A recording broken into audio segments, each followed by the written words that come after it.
Welcome back to The Explainer. Okay, we're jumping straight into it today. I want you to picture the absolute panic and frenzy of the 2021 Guangdong housing bubble.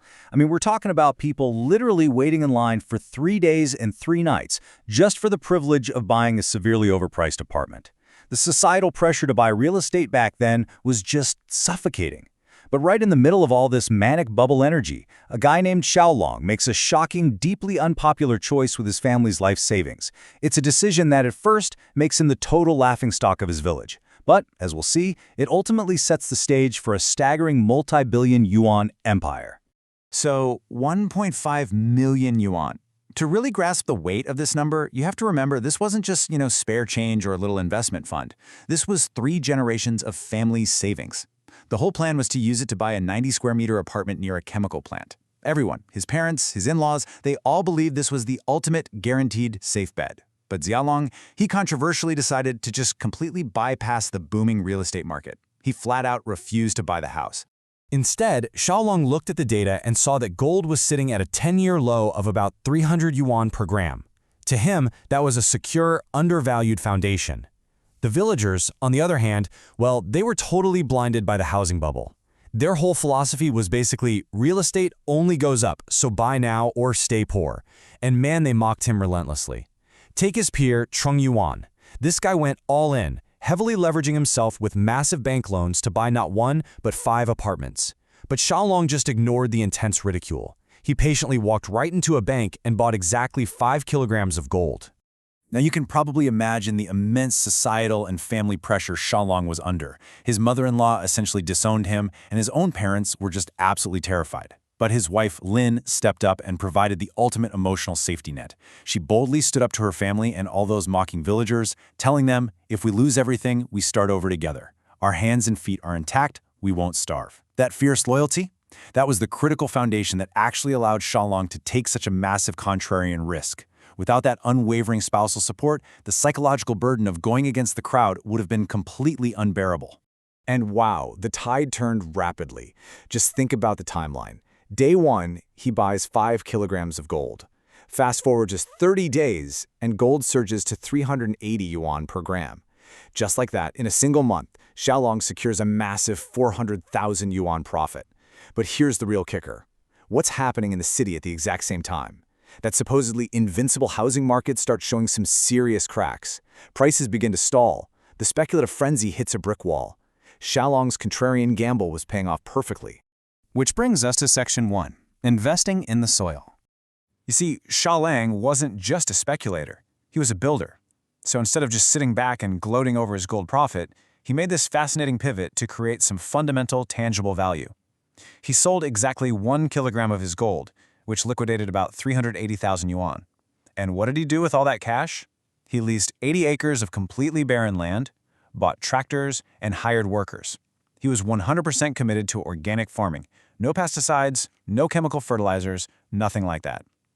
Naturally, the villagers mocked him all over again, right? They just couldn't fathom why someone would choose to bury their money in literal mud instead of buying shiny city apartments.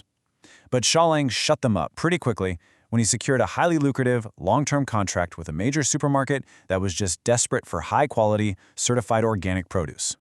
So while Xiaolong is out there patiently generating real cash flow from his first vegetable harvests, eventually pulling in a net profit of over 1.2 million yuan, the Guangdong real estate market absolutely collapses. Prices dropped a brutal 15%. Remember Chung Yuan, the guy who bought 5 apartments on leverage and literally threw cash at Xiaolong to mock him? Well, now he's completely bankrupt, hounded by loan sharks, and dealing with bank repossessions. It's a really tragic downfall, fueled by debt and blind speculation, and it contrasts so sharply against Xiaolong's strategy of actual value creation. All right, let's move into Section 2, the live streaming crisis. As his farming capacity started to expand, Xiaolong realized he had to scale his distribution. So he thought, why not bypass the supermarkets altogether and sell directly to urban consumers via live streaming? Well, it was a total disaster. He faced a massive 190,000 yuan loss in just half a month, which pushed his total losses to over 500,000 yuan. The reality of it was just brutal. He had rented an office, hired 5 streamers, bought all this expensive equipment, and they were streaming for 14 hours a day to absolutely zero viewers. I mean, crickets. They were burning through so much cash, energy, and morale. Despite having objectively superior, cheaper organic vegetables, literally nobody was buying. The team was completely exhausted and basically ready to quit. But then, after a chance encounter where Xiaolong actually helped save a man's father, he met Mr. Liu. This guy was a CEO who essentially gave him a total masterclass in direct-to-consumer sales. He made Xiaolong realize this absolute fundamental truth. Urban consumers weren't rejecting his vegetables. They were rejecting a lack of transparency. They were terrified of fake organic products, right? They didn't want these polished artificial studios. They needed to see the actual reality of where their food was coming from. As Mr. Liu put it, trust isn't sold, it's built. Show them the sweat and the mud. And Xiaolong took that to heart. He immediately implemented a complete tactical shift. Step 1. He shut down the city studio entirely and dragged all the live streaming cameras directly out into the farming fields. Step 2. He told his team, show them the morning dew. Show the actual soil on your hands, the literal sweat on your faces. And step 3, this was the real masterstroke. To definitively prove there was zero pesticides, the host started eating the vegetables raw, straight out of the ground, right on camera, visually proving that safety was just the ultimate game changer. The impact? Completely instantaneous. The numbers speak for themselves.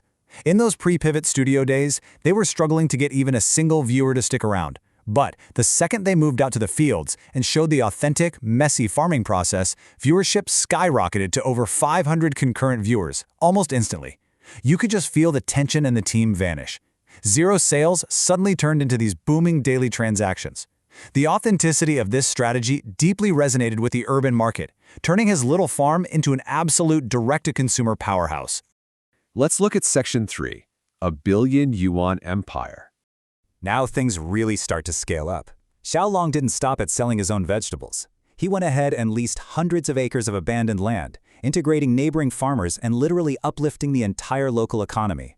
His authentic, live-streaming farm concept went totally viral, leading to an unbelievable scale. We're talking a 12 billion yuan projected IPO valuation for his agricultural e-commerce group. 12 billion! He went from making maybe $8 during a grueling 14-hour live stream to building an enterprise valued in the billions. He totally transformed from this mocked social outcast into a visionary leader who fundamentally revitalized modern agricultural innovation for his entire region. Now, this incredible success obviously wasn't just luck. It was really built on 3 core principles. First off, his initial contrarian gold investment wasn't totally liquidated. The gold he held on to surged in value, providing a 4 million yuan ballast. That financial safety net gave him the freedom to take massive business risks. Second, his authentic connection to the land, rather than relying on speculative paper assets, is what drove real, sustainable value. And finally, none of this, literally zero, would have been possible without the unwavering emotional support of his wife Lin, back when the entire world was betting against him. Xiaolong's story is such a powerful reminder that following the crowd often just leads you right off a cliff. Sometimes, the greatest value is hidden in the exact places everyone else is completely ignoring. He found his true wealth by digging his hands into the soil while everyone else was staring up at city skylines. So as we wrap up this explainer, I want to leave you with this question to chew on. Where is your real gold hiding? What overlooked, contrarian opportunity is sitting right in front of you, just waiting for you to endure a little bit of mockery to claim it?